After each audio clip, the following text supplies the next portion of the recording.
साथियों, डॉक्टर बाला साहब विखे पाटिल जी के आत्मकथा का विमोचन आज भले हुआ हो, लेकिन उनके जीवन की कथाएं आपको महाराष्ट्र के हर क्षेत्र में मिलेगी। मैंने भी ये नजदीक से देखा है कि कैसे डॉक्टर विट्ठलराव विखे पाटिल जी के पद चिन्हों पर चलते हुए बाला साहब विखे पाटिल ने महाराष्ट्र के विकास के लिए खुद को समर्पित कर दिया था। गांव, गरीब, किसान, इसका जीवन आसान बनाना, उनके दुख, उनकी तकलीफ कम करना विखे पाटिल जी के जीवन का मूल मंत्र रहा है। अपनी आत्मकथा में भी उन्होंने लिखा है, मी स्वतः सत्तेपासून वा राजकारणापासून अलिप्त राहिलो नाही, मात्र समाजासाठीच राजकारण आणि सत्ता हे पथ्य भी कायम सांभाळलं। राजकारण करताना माझ्या सतत समाजाचे प्रश्न सोडवण्यावर भर राहिला। उन्होंने सत्ता और राजनीति के जरिए हमेशा समाज की भलाई का प्रयास किया।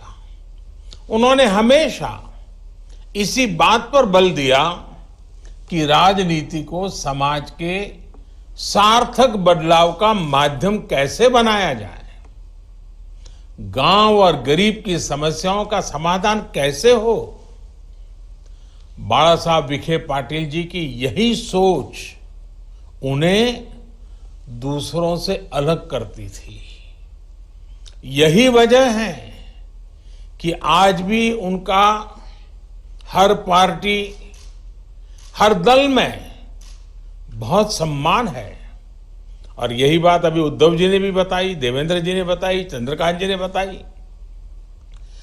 गांव गरीब के विकास के लिए, शिक्षा के लिए उनका योगदान हो, महाराष्ट्र में कोऑपरेटिव की सफलता का उनका प्रयास हो, ये आने वाली पीढ़ियों को हमेशा प्रेरणा देगा। और इसलिए बाला साहब विखे पाटिल जी के जीवन पर ये किताब हमारे लिए भी, समाज जीवन में काम करने की इच्छा रखने वाली युवा पीढ़ी के लिए बहुत महत्वपूर्ण है।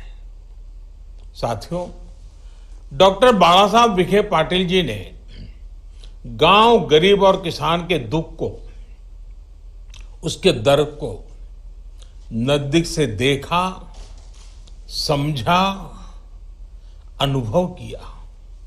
इसलिए वो किसानों को एक साथ लाए, उन्हें सहकार से जोड़ा। ये उन्हीं का प्रयास है कि जो इलाका कभी अभाव में जीने को मजबूर था, आज उसकी तस्वीर बदल गई है। सहकारिता के महत्व पर उन्होंने लिखा है कि सहकारी चळवळ ही खरी निधर्मी चळवळ आहे। सेक्युलरिझम की उनकी व्याख्या है, हे निधर्मी चळवळ आहे। ती कुठल्या जातीची किंवा धर्माची बटीक नाही।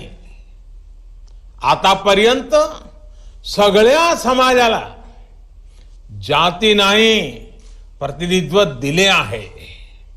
यानी सहकारिता अभियान सच्चे अर्थों में निष्पक्ष होता है। इसका किसी भी जाति और पंथ से कोई सरोकार नहीं होता। इसमें समाज के सभी वर्गों का प्रतिनिधित्व होता है। एक प्रकार से उनके लिए सहकारिता सबके साथ से सबके कल्याण का सही मार्ग थी।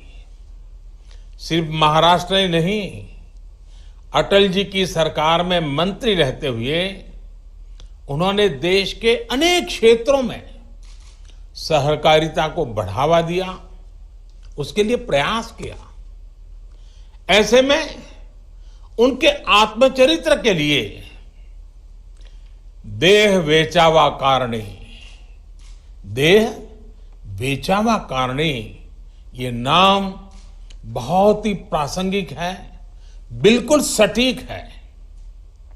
संत तुकाराम जी महाराज जी, इनकी इन पंक्तियों में बाला साहब विखे पाटिल जी के जीवन का सार है।